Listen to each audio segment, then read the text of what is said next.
ಶುಭ ಸಂಜೆ. ಸಂಕಲ್ಪ ಸಿದ್ಧಿ ವಿಶೇಷ ಕಾರ್ಯಕ್ರಮಕ್ಕೆ ತಮ್ಮೆಲ್ಲರಿಗೂ ಆತ್ಮೀಯ ಸ್ವಾಗತ ಹೇಳ್ತಾ ಇರೋದು ನಾನು ಅನುಷಾ. ಮೊದಲನೇ ಬಾರಿ ಚಾನೆಲ್ ವೀಕ್ಷಿಸ್ತಾ ಇದ್ದೀರಾ ಅಂದ್ರೆ ಈಗಲೇ ನಮ್ಮ ಚಾನೆಲ್ ನ ಸಬ್ಸ್ಕ್ರೈಬ್ ಮಾಡಿ, ವಿಡಿಯೋಸ್ ನ ಲೈಕ್ ಮಾಡಿ. ಇನ್ನು ಕಾರ್ಯಕ್ರಮದಲ್ಲಿ ನಮ್ಮ ಜೊತೆಲಿದ್ದಾರೆ ಸ್ಪಿರಿಚುವಲ್ ಗುರು ಡಾಕ್ಟರ್ ವಿಷ್ಣುದತ್ತ ಗುರುಜಿಯವರನ್ನ ಕಾರ್ಯಕ್ರಮಕ್ಕೆ ಬರ್ಮಾಡ್ಕೊಳ್ಳೋಣ.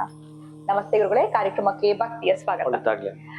ಗುರುಗಳೇ, ಇವತ್ತಿನ ಪ್ರಶ್ನೆ ಏನು ಅಂತಂದ್ರೆ, ನಾಳೆ ಬಹಳನೇ ವಿಶೇಷವಾಗಿರುವಂತಹ ದಿನ ಅಂತ ಹೇಳ್ಬೋದು, ಶ್ರೀಕೃಷ್ಣ ಜನ್ಮಾಷ್ಟಮಿ.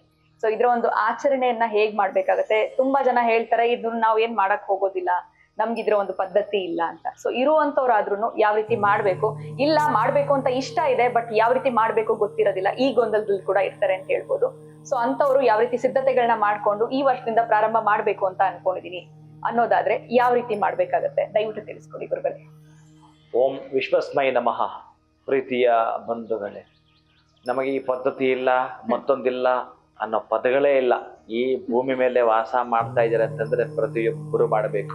ಪ್ರತಿಯೊಬ್ಬರು ಕೃಷ್ಣಾನುಗ್ರಹವೇ, ಇಲ್ಲಿರ್ತಕ್ಕಂತಹ ಕೃಷ್ಣಾನುಗ್ರಹವೇ. ಮತ ಭೇದ ಪಂಥ ಯಾವುದು ಇನ್ನೂ ಇಲ್ಲೊಂದು ಮರ್ಮ ಅಡಗಿದೆ. ಜಾತಕ ಪಾತಕಾದಿ ದೋಷಗಳು ಕೂಡ ಹೋಗಲಾಡೋ ಶಕ್ತಿ ಇರುತ್ತೆ. ನಾಳೆ ಆಗ್ತಕ್ಕಂತಹ ಆ ಕೃಷ್ಣ ಜನ್ಮಾಷ್ಟಮಿಗೆ ಅಂದ್ರೆ ತೋಳಪ್ಪಾರ್ ಅಂಡ್ ಮನ್ನಾರ್ ಅಂತ ಶ್ರೀಕೃಷ್ಣನ ಜಯಂತಿಗಳನ್ನ ಆಚರಣೆ ಮಾಡಬೇಕಾದ್ರೆ ಮಕ್ಕಳಲ್ಲಿನ ತುಂಟತನ, ಮಕ್ಕಳಲ್ಲಿರ್ತಕ್ಕಂಥದ್ದು ನಾಟಿತನ ಹೋಗಬೇಕು ಅಂತಂದ್ರೆ ಅವರಿರ್ತಕ್ಕಂತಹದ್ದು ಇನ್ನು ಯಾವ ಯಾವ ಅಡ್ಡಡ್ಡ ದಾರಿಗಳಿದಾವ ಅವೆಲ್ಲವೂ ಕೂಡ ನೀಗಿಸ್ಬೇಕು ಅಂತಂದ್ರೆ ನಾಳೆ ಎಲ್ಲ ನಡೀತಕ್ಕ ಕೃಷ್ಣಾಷ್ಟಮಿಗಳಿಗೆ ಈ ಕೃಷ್ಣನ ವೇಷ ಧರಿಸ್ತಾರಲ್ಲ ಮಕ್ಕಳು, ಆ ವೇಷಕ್ಕೆ ಸಂಬಂಧಪಟ್ಟಾಗಿರ್ತಕ್ಕ ವಸ್ತ್ರಗಳು ಅಥವಾ ಅದಕ್ಕೆ ಬೇಕಾಗಿರ್ತಕ್ಕಂತಹ ಮಂಗಳ ದ್ರವ್ಯಗಳು ಅಥವಾ ಕೃಷ್ಣನಿಗೆ ಸಂಪೂರ್ಣವಾಗಿ ತುಳಸಿಯಿಂದ ಅಲಂಕಾರವನ್ನ ಮಾಡಿಸ್ತಕ್ಕಂತಹದ್ದು ಅಥವಾ ಬೆಣ್ಣೆಯಿಂದ ಅಲಂಕಾರ ಮೊದಲೇ ಬೆಣ್ಣೆ ಪ್ರಿಯಾತ, ಬೆಣ್ಣೆ ಅಲಂಕಾರವನ್ನ ಮಾಡಿಸ್ತೀನಿ ಅಂತಂದ್ರೆ ನಿಮಗೆ ಯಾವುದೋ ಮಕ್ಕಳಿಂದ ಬಂದು ಒದಗಿರೋ ಕಷ್ಟವೋ ಅಥವಾ ನಿಮ್ಮ ವ್ಯಾಪಾರದಲ್ಲಿ ಬಂದು ಒದಗಿರತಕ್ಕಂತಹ ನಷ್ಟವೋ ಅಥವಾ ಸಂಬಂಧಿಕರಿಂದಲೋ ಅಥವಾ ದಯಾದಿಗಳಿಂದಲೋ ಅಥವಾ ಸ್ನೇಹಿತರಿಂದಲೋ ಅಕ್ಕಪಕ್ಕದವರಿದ್ದಲೋ ಬಂದ ಅಷ್ಟು ಮತ್ಸರದ ಭಾವನೆಗಳು ದೂರ ಸರಿತ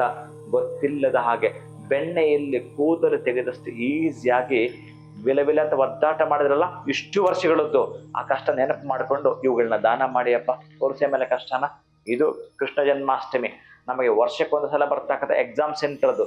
ಅಂತ ಎಕ್ಸಾಮ್ ಅಲ್ಲಿ ಪಾಸ್ ಆಗದೆ, ಅಂತ ಎಕ್ಸಾಮ್ ಅಲ್ಲಿ ನಾವು ಕುಳಿತುಕೊಳ್ಳದೆ ನಮಗೆ ಈ ಪದ್ಧತಿ ಗೊತ್ತಿಲ್ಲ ಅಂತಂದ್ರೆ ಅವನ ರದ್ದತಿ ಮಾಡ್ತಾನೆ ಎಲ್ಲ ಕೂಡ.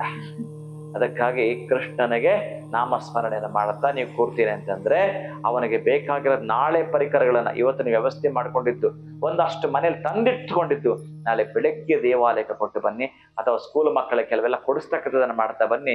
ಕೃಷ್ಣನ ಅನುಗ್ರಹ ಪಾತ್ರರಾಗ್ತೀರಿ. ಅಂತಹ ನೋವಿಂದ ಯಾರಿಗೂ ಹೇಳಿಕೊಳ್ಳಲಾಗದ ನೋವಾ ಆ ನೋವು ನಿವಾರಣೆ ಆಗುತ್ತೆ. ಬರೆದಿಟ್ಟು ಖಂಡಿತವಾಗ್ಲೂ ಗುರುಗಳೇ, ಈ ಒಂದು ಶ್ರೀಕೃಷ್ಣ ಜನ್ಮಾಷ್ಟಮಿಯ ಆಚರಣೆನ ನಾವು ಯಾವ ರೀತಿ ಮಾಡ್ಬೇಕಾಗತ್ತೆ, ಪದ್ಧತಿ ಇಲ್ಲ ಅನ್ನುವಂತ ಮಾತನ್ನ ಡಿಕ್ಷನರಿಯಿಂದನೇ ತೆಗೆದ್ಬಿಡಿ ಅಂತ ನೀವು ಖಂಡಿತವಾಗಿ ತಿಳಿಸ್ಬಿಟ್ರಿ. ಇನ್ನು ನಾಳೆ ಯಾವ ರೀತಿ ಆಚರಣೆನ ಮಾಡ್ಬೇಕು ಅಂತ ತಿಳಿಸ್ಕೊಟ್ಟಿದ್ದೀರಾ. ಧನ್ಯವಾದಗಳು ತಮ್ಗೆ. ನಮಸ್ಕಾರ ಗುರುಗಳೇ. ಹರೇ ಶ್ರೀನಿವಾಸ. ಇನ್ನು ಶ್ರೀಕೃಷ್ಣ ಜನ್ಮಾಷ್ಟಮಿಯ ಆಚರಣೆ ಯಾವ ರೀತಿ ಇರ್ಬೇಕಾಗತ್ತೆ ಅನ್ನೋದ್ರ ಬಗ್ಗೆ ಇವತ್ತಿನ ವಿಡಿಯೋನಲ್ಲಿ ಗುರುಗಳು ತಿಳಿಸಿದರೆ ಕಾರ್ಯಕ್ರಮವನ್ನ ಮುಗಿಸುವಂತಹ ಸಮಯ ಆಗಿದೆ. ನಮಸ್ಕಾರ.